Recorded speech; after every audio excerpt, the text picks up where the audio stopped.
Another place that we can do that also, by the way, mentioned it in the previous video, is that when we have our text tools,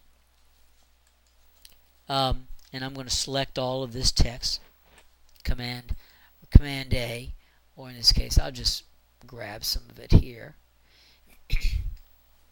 We talked earlier about how looking at the options bar, we have our type tools, but then we can change it to the paragraph tools by clicking on the little backwards P.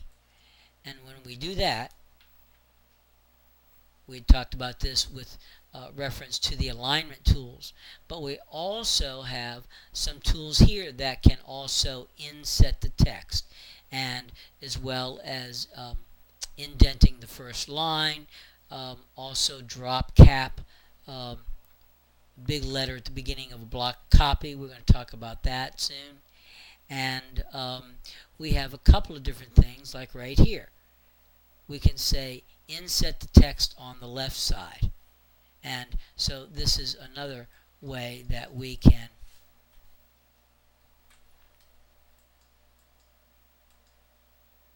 make some changes to the text using these type tools to push it in a little bit.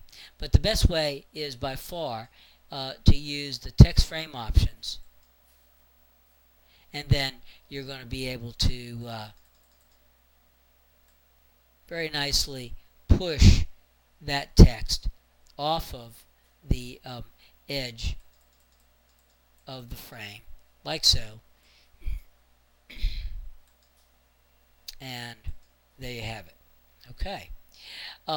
Another thing that relating to that same dialog box is that most of the time when we have text in a box, we have it bumping up to or lining up to the top of the box, so that for like body copy, generally we can put them evenly on a page. But there are going to be situations like this headline where from time to time we have text in a box and we don't want it lined up at the top. Like here, we might want this centered in this yellow box. So once again, I've selected it, in this case with the black arrow. Could have done it with the type tool, and go up under object, and we'll go to text frame options again.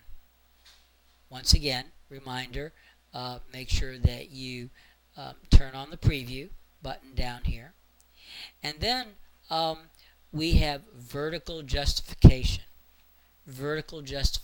here, and this is going to allow us to either have the text at the top of the box like it is, or centered, or even at the bottom. I guess that might happen from time to time, but more often than not we might want it centered, and that is clearly distinctly different than having it lined up at the top. Alright, so centered, and again that's text frame options from under the object menu, and then we can always adjust the shape and the size of the box just a little bit, like that. Okay, and the one last thing that I mentioned is something called a drop cap. A drop cap is a way of having generally the first letter in a paragraph bigger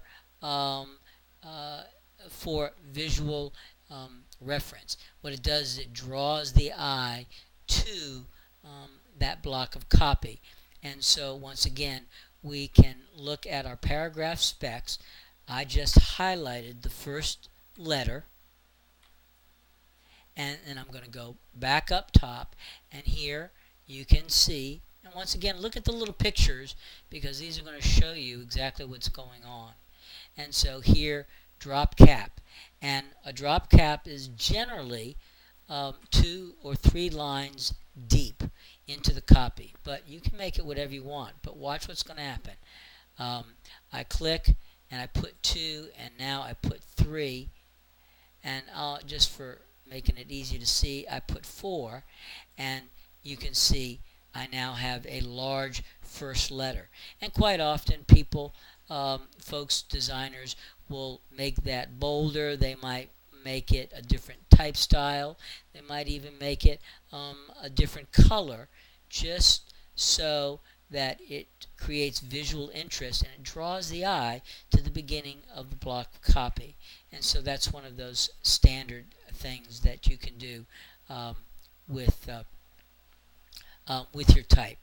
And we once again can do a couple of other things. You can even have more than the first letter.